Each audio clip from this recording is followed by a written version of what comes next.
So we used to all play soccer because soccer was my game, so we used to play soccer in the evening on the field we have here. And about half the people playing would be the security guards, uh, who would be about 40, 45 years of age. And my father always believed that because of incidents like this, he was conditioned to believe that guards must not come locally so that they can be more neutral. So half of our guards came from Rajasthan and the other half came from Nepal. And that continues, I think, more or less even till today. So we used to play, all the kids and the guards, everybody used to play together. It used to be quite vigorous, it used to be good fun, etc. So in 1987, my family decided to make a movie on my great-grandfather, Jamnalal Bajaj, who was said to be the fifth son or adopted son of Gandhi. The name of the movie was Kathni Karni Ek Si. And quite embarrassingly, I think if you go to YouTube, it is still there. And it's not funny to see me in that movie. So in that, it's not really a movie, it's a documentary, about 45 minutes long. And they needed a narrator, or Sutradhar as it was called, through it. So they made a bakra out of me, convinced me to be that. As I realized later, it was not necessary for somebody from the family to play that role. But the director, there was a Bhimsenji, he was keen on this. And my uncle and aunt basically bulldozed me into it. The movie was called Kathni Karni Ek Si, which means as is your talk, so should be your walk. That was what Jamnalalji's principle was. And this was to be shot in Sikar, outside of, I think, a 2-hour drive outside of Jaipur, which is where he was born. So we had to go there, which is a story by itself, because it was a pain in the butt to drive from Jaipur. We got lost in the desert, we ran out of fuel. I mean, that's another story.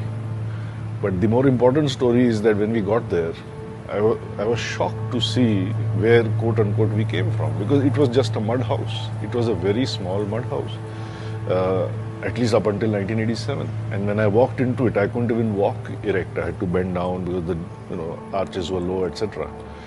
And it had been still maintained by the village in honor of his memory. And I actually remember going to the room where he was born. He was born there, and there was still a candle lit over there, and his photograph was there.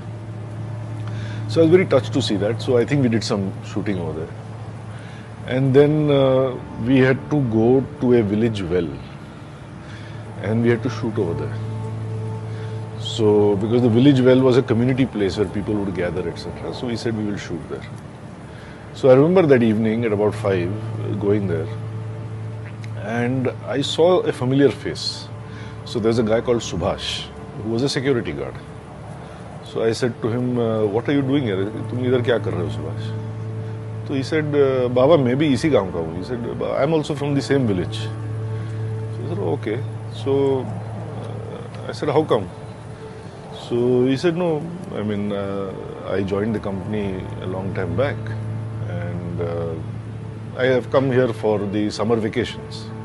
So once a year they used to go back. And I asked him, so where is your home? So he said, आज आप shooting कर रहे थे ना जमनालाल जी के घर पे? I said, yes. He said, you were shooting at Jamnalal ji's house. I am your neighbor.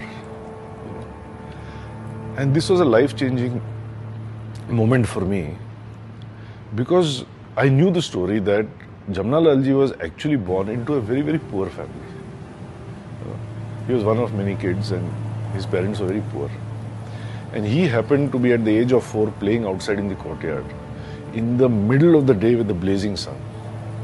And that was what my cousin was going to act out. That's why I knew this. And he had turned pink in the sun. And there was a Sethji who was about 60 years old. His name was Bacharaj Bajaj, who in his fancy carriage was going past, horse carriage. And Sethji had no kids. And he saw this child and he felt there is something special about this child. So he walked up, knocked on the door, and Jamnalal ji's mother opened the door. Is how the story goes. And as is custom, she offered water. To which then I asked her that, whose child is this? And in a manner of speaking figuratively, she said, Tharoi hai in Marwadi. I believe that means it's like your child. It's the way you say it with affection. He said, okay, then I am taking the child. So she was aghast. So she called her husband. And so he asked what has happened, and she said, look, this is what has happened, he's taking the child away.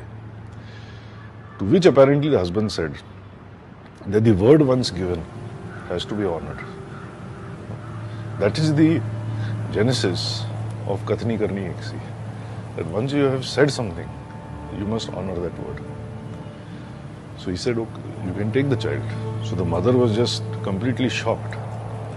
Then the father was able to collect his wits. He asked the father that, in return, what can I give you? So the father said, we are not selling the child. It's just that, we already made a promise, so we are just keeping our word. But nevertheless, the women in the village have to walk a long distance every day to get water. So it would help a lot if you would commission and fund a well for this village. To which he agreed. That is how that well came about. And that is why we went to shoot there at that well. And then at that well I met Subhash only to learn, to put it simply, that if his grandfather had been playing outside that day, as I say to everyone, I would have been a security guard in Bajaj Auto, and Subhash may well have been the chairman of Bajaj Auto. So this told me that circumstances are much, much bigger than us. Anyone who thinks that, you call it ego or whatever, but if you feel that you know it, you are not only can do it, you have done it. This whole concept that I have done it, this is mine, why it is wrong is because circumstances are so much bigger than you that where you are is purely luck by chance. Of course, within that, how you conduct yourself, etc., that's a important but minor detail. But if we have to consider as a family, or if I have to consider as a person, why I am here, I can keep talking about lineage, heritage, grandfather, great-grandfather, father, Harvard Business School, engineering degree, meritocracy and all that. It's all rubbish. I am here because my great-grandfather was playing marbles in the courtyard one afternoon. And somebody happened to be passing by. He was very wealthy. That is how the family came into wealth. So that was a very impactful story for me.